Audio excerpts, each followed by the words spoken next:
मित्रों नमस्कार।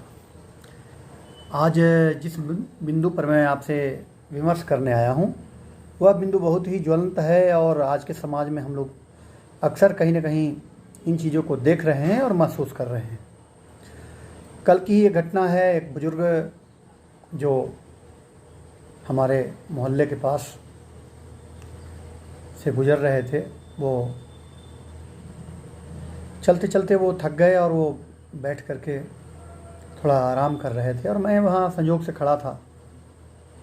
तो मैंने उनसे ऐसे ही हालचाल, बस चूँकि उम्र उनका करीब करीब 70-75 से ऊपर ही होगा, मैंने उनसे सर समाचार पूछा।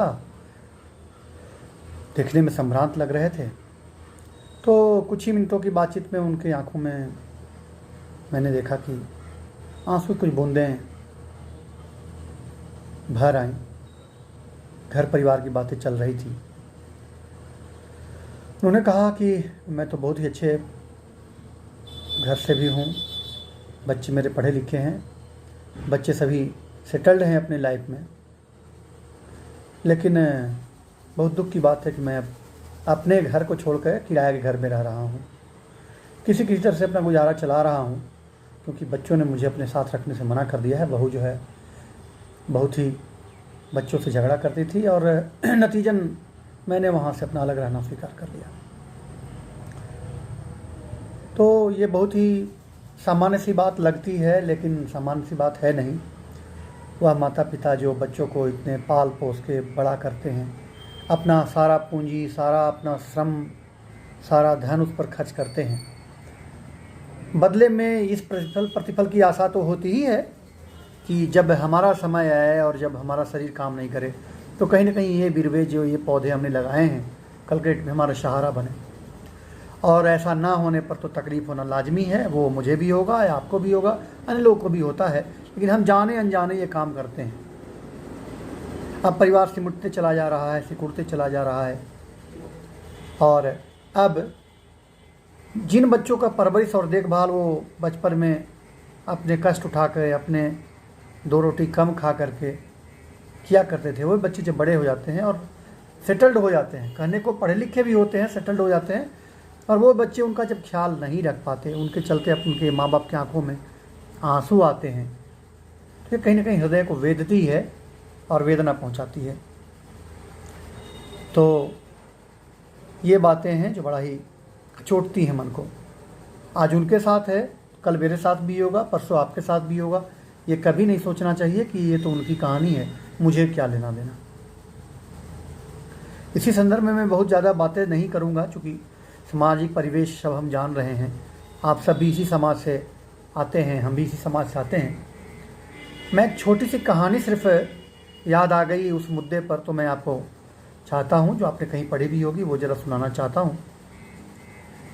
ठीक इसी प्रकार की परिस्थिति एक और घर में थी, जिसके यहाँ एक वृद्ध थे।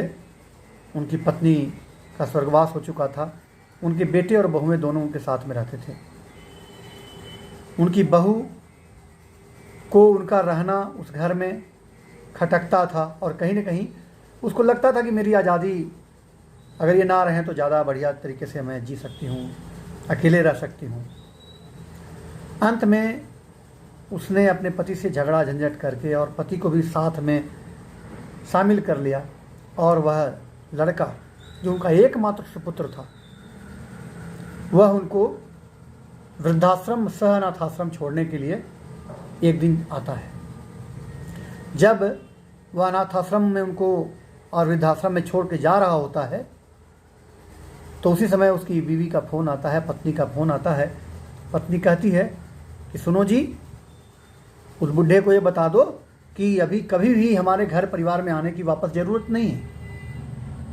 पर्व त्यौहार में भी भूल के भी हमारे घर आने की कोशिश ना करें, वहीं रहें और अपना जीवन यापन करें। पति भी उसके बस में था।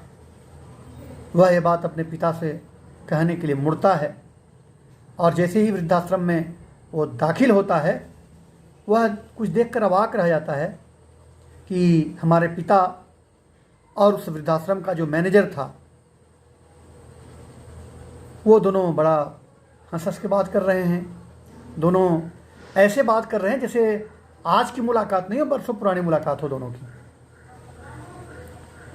अंत में उसको रहा नहीं गया, उसने मैनेजर से पूछ दिया, सर आप ये बताएं कि क्या आप इन्हें पहले से जानते हैं? आप दोनों तो ऐसे बात कर रहे हैं जैसे वर्षों पुराना संबंध रहा हो। तो मैनेजर साहब ने छूटते ही उससे कहा कि ऐसा है कि मैं इस वृद्धाश्रम में पिछले 40 वर्षों से मैनेजर हूं और मैं इन्हें तब से जानता हूं जब यही सज्जन आज से 38 साल पहले इस वृद्धाश्रम में, अनाथाश्रम में आए थे और एक नन्हे से बालक को, जो अनाथ था, जिसका कोई सहारा नहीं था, वह यहां रह रहा था, उसको एक गोद लेकर के गए थे। तब से मैं इनको जानता हूं। और पता है वह बालक कौन था? वह बालक आप थे, जिनको आप आज अनाथाश्रम छोड़ के जा रहे हैं। ये बात सुनना था कि आप सहज अनुमान लगा सकते हैं कि उस व्यक्ति के, उस युवक के ऊपर क्या गुजरी होगी। ये सुनना, उसकी दोनों आंखों में आंसू थे, आंसू की बूंदें गिर रही थी और वह अपने पिता को उस मैनेजर से क्षमा मांग करके, माफ़ी मांग करके अपने साथ अपने घर को ले जाने लगा। लेकिन पिता ने उसके सिर पर हाथ फेरा, उसे लाड़ प्यार किया और यह कहते हुए उसे वापस कर दिया, उसके साथ जाने से इनकार कर दिया कि बेटा, मैंने अपनी पूरी ज़िंदगी तुम्हारी खुशी के लिए सब कुछ किया है और आज मेरे घर जाने से तुम्हारी खुशी समाप्त हो जाएगी। तुम्हारा परिवार सुखी नहीं रह रहा है। आज तुम्हारी पत्नी की भी यही इच्छा है कि मैं उस घर में ना जाऊं, तो मैं अब वापस उस घर में नहीं जाऊंगा। तुम हमेशा खुश रहो। और इतना कह करके वे उसको आशीर्वाद देते हैं और वो साथ जाने से मना कर देते हैं और यहीं पर ये छोटी कहानी समाप्त होती है। क्या ये कहानी आपके या समाज के अंतरात्मा को झकझोरने के लिए काफ़ी है? क्या हमारे समाज में जो वृद्धजन हैं उनका वो समुचित सम्मान हम कर रहे हैं जो करना चाहिए? क्या कल के तारीख में हम उस जगह पर जब होंगे, जब हमारे बच्चे, जिसके लिए हम सारा कुछ न्यौछावर करते हैं, वो मुझे इस तरह से घर से बाहर करें, तो कैसा लगेगा?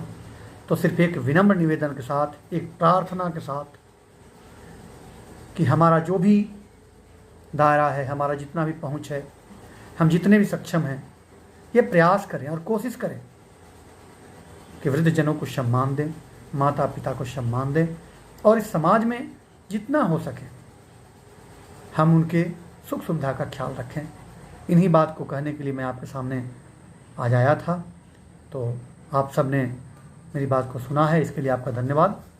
और साथ ही हमारा जो YouTube चैनल है रजनधारी शर्मा ब्लॉग्स, जिसको आपका लगातार समर्थन मिल रहा है और लगातार तेज़ी से वो चैनल आगे ग्रो कर रहा है, इन सब के लिए आपका आभार प्रकट करते हैं और साथ ही प्रार्थना करते हैं कि अगर हो सके तो ज़्यादा से ज़्यादा लोगों तक इस वीडियो को शेयर करें ताकि और लोग के बीच में ही प्रेरणा पहुंच सके।